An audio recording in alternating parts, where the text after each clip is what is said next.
नमस्कार, मैं हूं आपके साथ सूरी चौहान। स्वागत है आपका हमारी खास पेशकश चुनावी अखाड़ा में।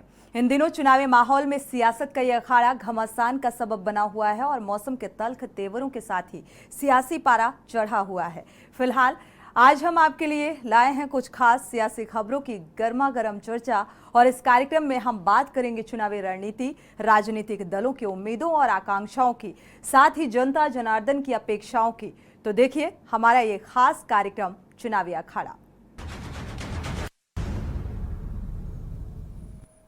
चुनावी अखाड़े में सबसे पहले बात अंतरिम जमानत पर। अंतरिम जमानत पर तिहाड़ जेल से बाहर आए दिल्ली के सीएम अरविंद केजरीवाल 2 जून को फिर से सरेंडर कर जेल चले जाएंगे। केजरीवाल के जाने से पहले जनता के नाम भावुक संदेश वाला एक वीडियो केजरीवाल ने जारी किया, जिसमें उन्होंने साफ तौर पर कहा कि मैं चाहे जहां रहूं, अंदर रहूं या बाहर, दिल्ली के काम नहीं रुकने वाले। देखिए ये रिपोर्ट। सरेंडर से पहले केजरीवाल का संदेश। केजरीवाल ने जारी किया वीडियो मैसेज। मैं चाहे जहां रहूं, अंदर रहूं या बाहर रहूं, दिल्ली के काम नहीं रुकने वाले। भावुक केजरीवाल ने जनता से की अपील। मेरे प्राण चले जाएं तो गम मत करना। आपकी प्रार्थनाओं की वजह से मैं आज जिंदा हूं। भगवान ने चाहा तो आपका यह बेटा बहुत जल्द वापस आएगा। केजरीवाल को 2 जून को करना है सरेंडर। दिल्ली के सीएम अरविंद केजरीवाल के सरेंडर की तारीख नजदीक आ चुकी है। दिल्ली शराब घोटाले से जुड़े मामले में उन्हें 2 जून को सरेंडर करना है। इस बीच उन्होंने दिल्ली की जनता के लिए एक इमोशनल वीडियो मैसेज जारी किया है। अपने मैसेज में केजरीवाल ने कहा कि मैं चाहे जहां रहूं, अंदर रहूं या बाहर रहूं, दिल्ली के काम नहीं रुकने वाले। परिवार का बेटा बनकर निभाया फर्ज। आपको बता दें कि सरेंडर करने से पहले केजरीवाल ने एक बड़ा ऐलान करते हुए लौटकर हर मां बहन को 1000 रुपए महीना देने की शुरुआत करूंगा। मैं हमेशा आपके परिवार का बेटा बनकर अपना फर्ज निभाऊंगा। आज मैं अपने परिवार के लिए आपसे कुछ मांग रहा हूं। मेरे माता पिता बहुत बुजुर्ग हैं। मेरी माँ बहुत गंभीर रहती हैं। मुझे जेल में उनकी चिंता होती है। मेरे पीछे से मेरे माता पिता का ख्याल रखना, उनके लिए दुआ करना, भगवान से प्रार्थना करना। दुआ में बड़ी ताकत होती है। आप मेरी माँ के लिए रोज प्रार्थना करें तो वह जरूर स्वस्थ रहेंगी। मेरे प्राण चले जाएं तो गम मत करना। सीएम केजरीवाल ने कहा कि मेरी पत्नी सुनीता बहुत मजबूत है। उन्होंने जिंदगी की हर मुश्किल वक्त पर मेरा साथ दिया है। जब मुश्किल वक्त आता है तो पूरा परिवार एकजुट हो जाता है। हम सब मिलकर देश को बचाने में तानाशाही से लड़ रहे हैं। मुझे कुछ हो जाए, मेरे प्राण भी चले जाएं तो गम मत करना। आपकी प्रार्थनाओं की वजह से मैं आज जिंदा हूँ। आगे भी आपका आशीर्वाद मेरी रक्षा करेगा। अंत में बस आपसे ये कहना चाहूंगा कि भगवान ने चाहा तो आपका यह बेटा बहुत जल्द वापस आएगा। आपको बता दें कि सीएम अरविंद केजरीवाल को दिल्ली शराब घोटाले में 2 जून को सरेंडर करना है। परसों मैं सरेंडर करूंगा। सरेंडर करने के लिए लगभग दोपहर 3 बजे अपने घर से निकलूंगा। हो सकता है ये इस बार मुझे और ज्यादा प्रताड़ित करें, लेकिन मैं झुकूंगा नहीं। आप अपना ख्याल रखना। मुझे जेल में आपकी बहुत चिंता रहती है। आप खुश रहेंगे तो आपका केजरीवाल भी खुश रहेगा। मैं बेशक आपके बीच नहीं होऊंगा, लेकिन आप चिंता मत करना, आपके सारे काम चलते रहेंगे। मैं चाहे जहां रहूं, अंदर रहूं, बाहर रहूं, दिल्ली के काम नहीं रुकने दूंगा। आपकी फ्री बिजली, मोहल्ला क्लिनिक, अस्पताल, फ्री दवाइयां, इलाज, महिलाओं के लिए फ्री बस यात्रा, 24 घंटे बिजली और भी सारे काम चलते रहेंगे। जेल में कई तरह से प्रताड़ित किया। दिल्ली के सीएम इस वीडियो संदेश में कहा कि सुप्रीम कोर्ट में चुनाव प्रचार के लिए मुझे 21 दिन की मोहलत दी गई थी। शनिवार को 21 दिन पूरे हो रहे हैं। रविवार को मुझे सरेंडर करना है। मैं वापस जेल चला जाऊंगा। मुझे नहीं पता यह लोग इस बार मुझे कब तक जेल में रखेंगे, लेकिन मेरी एक बात सुनिए कि मैं देश को तानाशाही से बचाने के लिए जेल जा रहा हूँ। और उन्होंने आगे कहा कि इन्होंने मुझे कई बार तोड़ने की कोशिश की, झुकाने की कोशिश की, लेकिन मैं नहीं झुका। जब मैं अभी भी जेल में था तब उन्होंने कई बार मुझे प्रताड़ित किया। इन्होंने मेरी दवाइयां रोक दी। मैं 30 साल से सीरियस डायबिटीज यानी शुगर का मरीज हूँ। मुझे 4 बार इंसुलिन के इंजेक्शन लगते हैं। इन्होंने कई दिनों तक मेरे इंजेक्शन पर रोक लगा के रखी। मैं 20 साल से सीरियस डायबिटीज यानी शुगर का मरीज हूं। पिछले 10 साल से मुझे रोज इंसुलिन के इंजेक्शन लगते हैं। रोज मेरे पेट में 4 बार इंजेक्शन लगते हैं। जेल में इन्होंने कई दिन मेरे इंसुलिन के इंजेक्शन बंद कर दिए। मेरी शुगर 300 सवा 300 तक पहुंच गई। इतने दिन तक शुगर इतनी हाई रहे तो किडनी और लिवर खराब हो जाते हैं। पता नहीं ये लोग क्या चाहते थे, इन्होंने ऐसा क्यों किया। जेल में मैं 50 दिन था। इन 50 दिनों में मेरा 6 किलो वजन कम हो गया। जब मैं जेल गया तब मेरा वजन 70 किलो था, आज 64 किलो है। जेल से छूटने के बाद भी वजन नहीं बढ़ रहा। डॉक्टर कह रहे हैं कि यह शरीर में किसी बड़ी बीमारी का भी संकेत हो सकता है। कई टेस्ट करवाने की जरूरत है। मेरे यूरिन में भी कीटोन लेवल बहुत ज्यादा हो गया है। मुझे हो सकती है कोई बड़ी बीमारी। सीएम केजरीवाल ने कहा कि मैं जेल में 50 दिन रहा और 50 दिनों में मेरा वजन 6 किलो कम हुआ। जब मैं जेल गया तो मेरा वजन 70 किलो था, आज 64 किलो है। जेल से छूटने के बाद भी मेरा वजन नहीं बढ़ रहा है। डॉक्टर कह रहे हैं कि शरीर में कोई बड़ी बीमारी हो सकती है। कई टेस्ट करने हैं। मेरे यूरिन में भी कीटोन लेवल बहुत ज़्यादा हो चुका है। सरेंडर करने के लिए लगभग दोपहर 3 बजे अपने घर से निकलूंगा। हो सकता है कि इस बार मुझे और ज़्यादा प्रताड़ित करें, लेकिन मैं झुकूंगा नहीं।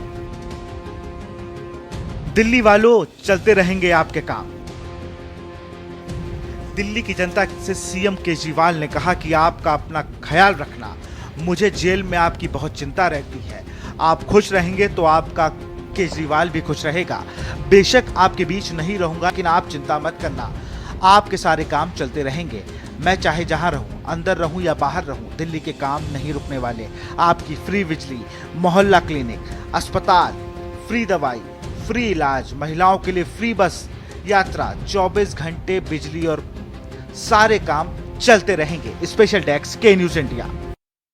चुनावी अखाड़ा में दूसरी अहम खबर लोकसभा चुनाव को लेकर। लोकसभा चुनाव की गर्मी के बीच मौसम का पारा हाई है और शनिवार को 7वें और अंतिम चरण का मतदान है। तेज गर्मी की वजह से मतदाता भी तपन का शिकार हैं और इस वजह से कई सीटें ऐसी हैं जहां कम वोटिंग होने की संभावनाएं हैं। देखिए ये रिपोर्ट। पूरा देश गर्मी से झुलस रहा है। बिहार की राजधानी पटना में भी पारा 40 डिग्री सेल्सियस के पार पहुंच चुका है। लोगों के लिए रोजमर्रा का काम भी मुश्किल हो गया है। उनका कहना है कि इतनी तेज गर्मी कभी नहीं झेली थी। गर्मी से निपटना भारी मुश्किल का काम है।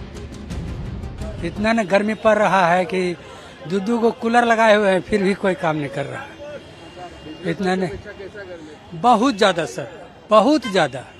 नहीं, आज तक के तो हमें 55 बरस हो गया, लेकिन आज तक का ऐसा गर्मी हम नहीं देखे थे। इतना तो ज्यादा गर्मी हमको महसूस नहीं हुआ सर पहले। अभी तो बहुत ज्यादा उमस वाली गर्मी है, पसीना सारी चल रहा है, बहुत ज्यादा गर्मी। अभी तक अपने उम्र में इतना गर्मी नहीं अनुभव किया। बहुत गर्मी लग रहा है, जैसे आदमी गश्ती दे देगा गिर जाएगा, उस टाइप का गर्मी लग रहा है। घर में भी राहत नहीं महसूस हो रहा है। मौसम विभाग के मुताबिक 1 जून से पहले तापमान नीचे जा सकता है।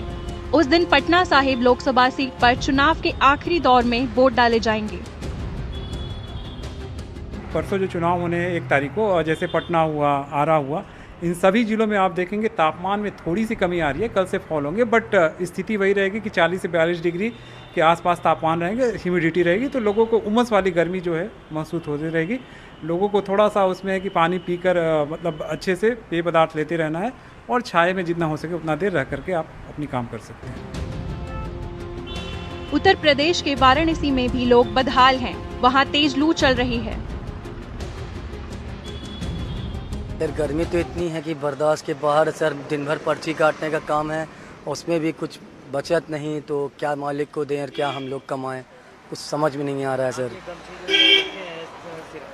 इससे आपको राहत मिलेगी? कोई राहत नहीं है सर, ये मजबूरी में रखना पड़ रहा है थोड़ी बहुत, मतलब 100 में 5% आप समझिए। तापमान काफ़ी बढ़ गया है, शायद 48 से भी ज़्यादा तापमान हो गया है। लोग बीमार हो रहे हैं, और बीमारी की वजह से शायद आज बनारस में न्यूज़ में दिया गया है कि 13 लोगों की मौत हुई है। इससे होता महसूस हो रहा है कि आने वाले समय में और तापमान बढ़ेगा, लोग बीमार होंगे। वाराणसी के वोटरों को लगता है कि लू की वजह से वोटिंग कम हो सकती है। देखिए, गरीबों के जो है वोटों से और अमीरों के नोटों से जो है सरकार चलती है। तो जो गरीब है वो घर से बाहर निकलेंगे, जो एसी में वो थोड़ी ना आएगा वोट देने के लिए। हमारे जो दलित हैं, पिछड़े हैं, और जो मिडिल क्लास से जो सवर्ण जो पिछड़े हैं, वो सब आके वोट देंगे, लेकिन अमीर अपने घर में बैठा रहेगा वोटिंग होगी लेकिन परसेंटेज काफ़ी कम रहेगा उसका, 45 से 50 के बीच में रहेगा। गर्मी के हिसाब से सर वोटिंग कम तो जाएगा, लेकिन ये है कि अगर थोड़ा सा तैयारी किया जाए सही तरीके से जल का और मतदाताओं के सुख सुविधा का गर्मी के हिसाब से, तो वोटिंग परसेंटेज ठीक रहेगा। वाराणसी लोकसभा सीट पर चुनाव के आखिरी दौर में 1 जून को वोट डाले जाएंगे। वोट की गिनती 4 जून को होगी।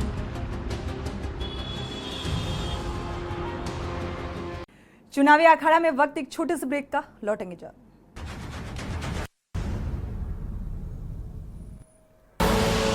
आप देख रहे हैं के न्यूज, खबरों का सारथी। ब्रेक के बाद आपका एक बार फिर से स्वागत है और चुनावी अखाड़े में बात करते हैं अगली अहम खबर की। ध्यान हमें सक्षम बनाता है, ऐसा कहा जाता है, ताकि हम किसी भी चीज का प्रतिरोध कर सके। ध्यान हमें प्रकृति के करीब पहुंचाता है और उसमें निहित सुंदरता को हमारे सामने लेकर आता है। ध्यान हमें धरती पर ही स्वर्ग का एहसास कराता है। प्रधानमंत्री नरेंद्र मोदी इस समय तमिलनाडु के कन्याकुमारी में प्रसिद्ध विवेकानंद और रॉक मेमोरियल में ध्यान में लीन है। खास बात यह है कि इस प्रसिद्ध जगह में ही स्वामी विवेकानंद ने 1892 में ध्यान किया था और पीएम मोदी का यहाँ पर मेडिटेशन करना इस जगह की आध्यात्मिक विरासत की याद दिलाता है। देखिए ये रिपोर्ट। प्रधानमंत्री नरेंद्र मोदी गुरुवार शाम कन्याकुमारी में विवेकानंद रॉक मेमोरियल पहुंचे। यहां वे 2 दिन ध्यान लगाएंगे। इससे पहले प्रधानमंत्री ने देवी कन्याकुमारी को समर्पित 108 शक्तिपीठों में से एक भगवती अम्मन मंदिर में पूजा की। उन्हें कुंवारी देवी कहा जाता है। पीएम 1 जून को दोपहर 3 बजे तक ध्यान लगाएंगे। उस समय लोकसभा चुनाव के 7वें और अंतिम दौर की वोटिंग चल रही होगी। कन्याकुमारी के लोग और टूरिस्ट प्रधानमंत्री के वहां आने से खुश दिखे। मोदी जी कन्याकुमारी में आ गए और हम भी आ गए, ऐसे कैसे मिल सकते हैं हम, इसलिए बहुत खुश है। हम बहुत संतोष हो गया कि मोदी जी यार, हम बहुत अच्छा लगा यहाँ कन्याकुमारी में घूम के। बहुत शानदार जगह है, आप भी आके सब लोग देखिए। मोदी भगवान का रूप है। मोदी सबके लिए बहुत अच्छा काम किया है, सबके लिए बहुत अच्छा है। इसीलिए यहाँ कन्याकुमारी जो मोदी आएंगे सब उनको मिलने जाओ और सबसे उनको मिलो और बात करो। बहुत अच्छे हैं मोदी जी, सबके लिए इतना किया है। मोदी जी कन्याकुमारी में आए और हम भी कन्याकुमारी में आए, ये हमारा बहुत अच्छा खुश नसीब है और हम बहुत लकी है कि हमको वो भी आए और हम भी आए करके। और रहने वाले मोदी जी भगवान है, ईश्वर का रूप है, हम उसको बहुत धन्यवाद देते हो। सभी के लिए बहुत सुधारा करिए। हम बार बार उसको भगवान के जैसे हम प्रार्थना करते हैं। बहुत इसको बच्चे के लिए, गरीबों के लिए सब अच्छा करना है। मशहूर स्मारक पर मोदी 45 घंटे बिताएंगे। वहां उनकी सुरक्षा के भारी बंदोबस्त किए गए हैं। कन्याकुमारी और उसके आसपास करीब 2000 पुलिसकर्मी तैनात हैं। सुरक्षा घेरे का कई सैलानियों की योजनाओं पर असर पड़ा है। We could not go there just because of all of a sudden his plan. We made our plan 2 months before, but just because of his plan, we are suffering. We stood along like an hour. We did everything. We plead the entire cops and all, but we failed to do that. So. Okay, I am not really excited. I am not feeling very great about the Narendra Modi at right moment. This should be kind of a pre-planned so that the common people can understand, right? Okay, these 2 days we don't have to visit the Kanyakumari. So we are coming far from the north, right?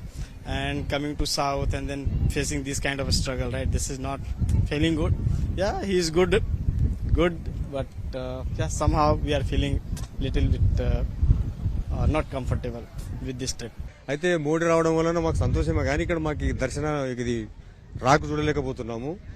ఇంకొకటి కొన్ని loss అయినా కూడా మోడీ వచ్చేయడం సంతోషమే, కానీ చాలా మంది యాత్రికులు ఇక్కడ చాలా ఇబ్బంది అయిపోతుంది ఈ రోజు. అందుకే ఎక్కడెక్కడ పోలీసు వాళ్ళు బందోబస్తు పెట్టేసిండ్రు, కుదరడం లేదు. కొంతమంది వచ్చిన యాత్రికులకు కూడా రూట్ కూడా సరిగ్గా అర్థం కాని పరిస్థితి, కొత్తగా వచ్చిన వాళ్ళకు అన్ని ఇబ్బందులు పెట్టి అన్ని తెలుసుకొని రావాలని ఇక్కడ వరకు రావడంలో మాకు కూడా చాలా టైం పట్టింది. इसके साथ ही राजनीति भी शुरू हो गई है। सीपीएम ने गुरुवार को मुख्य चुनाव आयुक्त को चिट्ठी लिखकर कन्याकुमारी में पीएम मोदी के ध्यान कार्यक्रम के प्रसारण पर रोक लगाने की मांग की। पार्टी ने कहा कि यह आदर्श आचार संहिता का उल्लंघन है। அவர் தனிப்பட்ட முறையில் சாமி கும்பிடட்டும், போய் தியானம் இருக்கட்டும், அவருக்கு அதுக்கான உரிமை இருக்குது, அதை செஞ்சுட்டு போகட்டும். ஆனால் அதை நீங்கள் எல்லா மீடியாக்கள்லையும் 24 மணி நேரமும் லைவாகவும் சமூக வலைதளத்தையும் ஒளிபரப்புற போது அது வாக்காளர் மத்தியில் ஒரு செல்வாக்கை செலுத்துவதற்கான வாய்ப்பு இருக்குது. அது தேர்தல் விதிமுறைக்கு தேர்தல் விதிமுறையை மீறிய செயல் என்கிற காரணத்தினால தான் நம்ம என்ன சொல்கிறோம்னா, அவர் தியானம் இருக்கிறத விட்டுருங்க, அதை நீங்கள் தடை பண்ண வேண்டாம். அது தடை பண்ணுறதுக்கு உங்களால் முடியாது, அது அவருடைய தனிப்பட்ட உரிமை. ஆனால் அதை தேர்தல் பரப்புரைக்கு பயன்படுத்தக்கூடாதுன்னு சொல்கிறதுக்கு தேர்தல் கமிஷனுக்கு எல்லா விதமான உரிமையும் இருக்குது. बीजेपी ने कहा कि विपक्ष मोदी के मौन व्रत से परेशान है. Opposition is panicking. They have sensing the fear. They're looking at face to face the fear of defeat in this election. And they're rattled. If they're rattled because Modi ji speaks and articulates so well, we can understand. But they're rattled by the Maun Vrat and the silence of Modi ji. Modi ji goes to these spiritual places to draw strength and inspiration. But we can see the solace and support for the Congress and India alliance coming from China and Pakistan. You know that the Congress Indie leaders usually go to Southeast Asian foreign countries for vacation. Maybe this time they can go to Pakistan or China and meditate if they want to. PM ने 2019 के चुनाव अभियान के बाद केदारनाथ गुफा में ध्यान लगाया था. वे 1 जून को लोकसभा चुनाव के 7वें और अंतिम दौर के दिन ध्यान लगा रहे हैं. चुनाव के वोटों की गिनती 4 जून को होगी.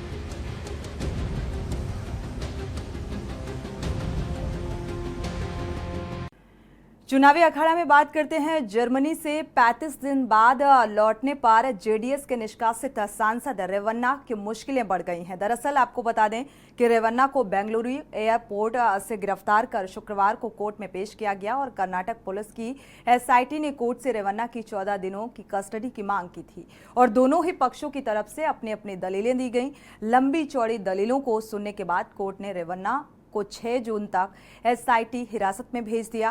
और आपको बता दें कि जर्मनी के म्यूनिख से बेंगलुरु हवाई अड्डे पर पहुंचते ही विशेष जांच दल यानी कि एसआईटी ने कैंपूगौड़ा अंतर्राष्ट्रीय हवाई अड्डे पर रेवन्ना को गिरफ्तार कर लिया. फिलहाल रेवन्ना से राज उगलवाने की प्रक्रिया यानी कि जांच एजेंसियां काम कर रही हैं और क्या कुछ निकलकर सामने आएगा ये देखना होगा. देखिए ये रिपोर्ट. प्रज्वल रेवन्ना केस में अब तक क्या क्या हुआ.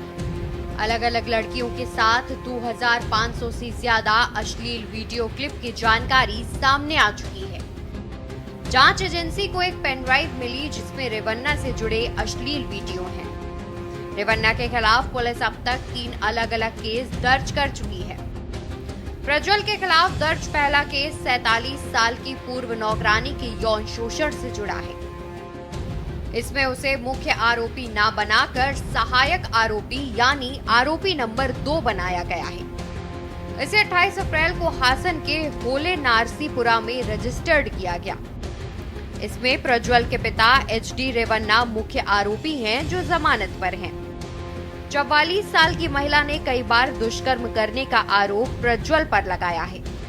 तीसरा केस भी दुष्कर्म का है जो एसआईटी ने दर्ज किया है. पीड़िता की उम्र 60 साल के आसपास है. तीनों ही मामले आईपीसी की धारा 376 के तहत दर्ज किए गए हैं. इसके अलावा 354B, 354C, 506 के तहत भी केस दर्ज किया गया है.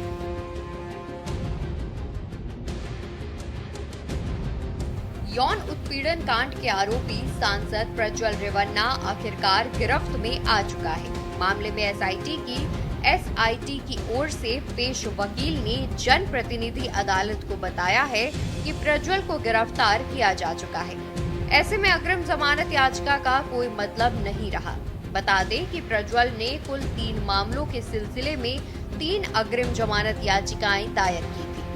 एसआईटी ने प्रज्वल की मां भवानी रेवन्ना को भी पूछताछ के लिए नोटिस जारी किया है. एसआईटी ने उन्हें 1 जून को होले नरसीपुर स्थित उनके घर पर उपस्थित होने को कहा है. उनकी मां ने कथित अपहरण मामले में अग्रिम जमानत मांगी है. हालांकि भवानी इस मामले में आरोपी नहीं है, लेकिन एसआईटी कथित तौर पर उनकी भूमिका की जांच करना चाहती है. इसी मामले में प्रज्वल के पिता विधायक एचडी रेवन्ना को गिरफ्तार किया गया था. बाद में उन्हें जमानत पर रिहा कर दिया गया था. बता दें कि हासन लोकसभा सीट से एनडीए के उम्मीदवार प्रज्वल अप्रैल में तब देश छोड़कर चले गए थे जब कर्नाटक में कई महिलाओं के साथ कथित तौर पर यौन उत्पीड़न करने वाले उनके वीडियो क्लिप सामने आने लगे थे। आरोप साबित होने पर कितनी सजा? आईपीसी की धारा 354A। इसमें यौन उत्पीड़न का आरोप लगता है। दोषी पाए गए शख्स को अधिकतम 3 साल की सजा और जुर्माना। आईपीसी की धारा 354D। गलत नियत से किसी महिला का पीछा करने पर एक्शन। दोषी पाए जाने पर अधिकतम 5 साल की सजा और जुर्माना। आईपीसी की धारा 506। आपराधिक धमकी देने पर एक्शन।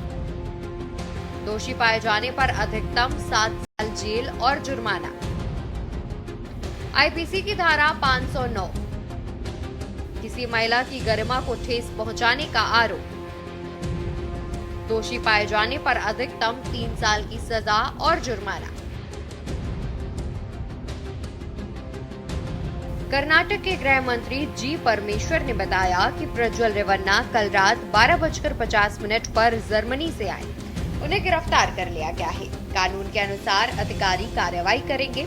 मैं कल शिमोगा से आया हूं। मैंने अभी तक अधिकारियों से बात नहीं की है। हम पहले भी साफ कर चुके हैं कि पीड़ितों को एसआईटी के समक्ष अपनी समस्याएं बतानी चाहिए। Yeah, Mr. Prajwal had promised that he will return on 31st and appear before the SIT. As he has promised, yesterday night by 12:40 or 12:50 he has arrived. And as planned, SIT arrested him. And then due procedure, according to due procedure, they have arrested him. And now the next procedure will follow. I think they had planned, SIT had planned if there were any disturbances or any protests. For all that they had planned. There were more number of women police. There were more number of other police also. I think they have done a good job.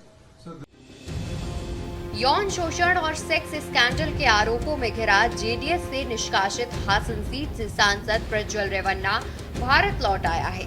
35 दिन बाद Germany से लौटे रेवन्ना को बेंगलुरु में airport पर land करने के कुछ ही मिनट बाद एसआईटी ने गिरफ्तार कर लिया। वो 27 अप्रैल को देश छोड़कर भाग गया था। खास बात यह है कि एयरपोर्ट पर जिस टीम ने रेवन्ना को गिरफ्तार किया उसमें सभी महिला सदस्य शामिल थी। इस बीच अब ये सवाल पूछे जा रहे हैं कि अगर प्रज्वल रेवन्ना दोषी सिद्ध हो जाता है तो उसे कितनी सजा होगी। फॉरेंसिक टीम उसका ऑडियो सैंपल भी लेंगी जिससे पता लगाया जाएगा कि वायरल सेक्स वीडियो में आ रही आवाज प्रज्वल की है या नहीं। प्रज्वल के खिलाफ दर्ज बलात्कार की 3 एफआईआर में प्राथमिक सबूत 3 पीड़ितों के बयान हैं। एसआईटी ने जेडीएस सांसद के खिलाफ अपना मामला बनाने के लिए उन स्थानों की पुष्टि करने सहित अन्य सबूत भी जुटाए हैं जहां कथित तौर पर वीडियो शूट किए गए थे और वीडियो में लोगों की शारीरिक विशेषताओं और आवाजों का विश्लेषण किया गया है। एसआईटी आरोपी और पीड़ितों के सेल फोन टावर लोकेशन की जानकारी जैसे तकनीकी डेटा का भी इस्तेमाल कर रही है। स्पेशल डेस्क के न्यूज इंडिया। चुनावी अखाड़ा में फिलहाल बस इतना ही। आगे खबरों के लिए आप देखते रहिए के न्यूज इंडिया।